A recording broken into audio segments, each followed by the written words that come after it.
তো বলতেছে আমি বলবো তো এই জ্বরটা যাদের হচ্ছে তারা জানে। এত কষ্ট, এত কষ্ট, গা হাতের যন্ত্রণা থেকে শুরু করে না, মানে কি বলবো, সব যেন খসে পড়ে যাচ্ছে। তো কালকে আমার তো সারা রাত আমার মা জেগে আছে, মানে 12টা থেকে উঠেছে।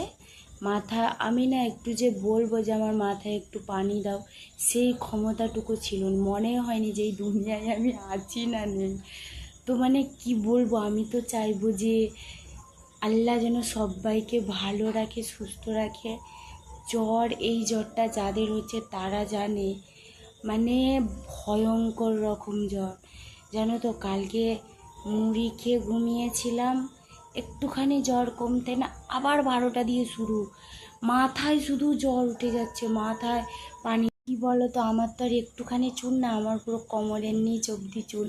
এবার মানে ভেজা চুল হলে যা হয়, এমনিতে আমি হেয়ার ড্রায়ারে শুকিয়ে নিই।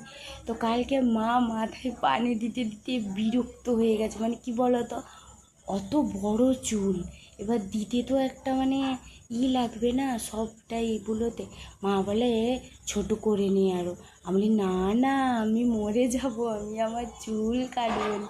বলি তুমি তো পছন্দ করতে বড় চুল। তুমি বলে কালকে আমি হিমশিম খেয়ে গিয়েছি তোর মাথায় পানি দিতে দিতে। কোনখানে দেবো অত বড় চুল, নিচে দেবো না উপরে দেবো, মাথা খারাপ হয়ে গেছে। আমি বলি যাই হয়ে যাক, আমি আমার চুল কাটবো না, চুলই হচ্ছে একটা মেয়ের সৌন্দর্য। কি বলবো, আজকে সারা দিন শুধু ঘুমিয়েছিলাম, খালি টাইম বাই টাইম হচ্ছে যা ভিডিওটা আপলোড করে দিয়েছি, করে ঘুমিয়েছিলাম। তো যাই হোক, আমি তো চাইবো সবাই ভালো থাকুক, সুস্থ থাকুক।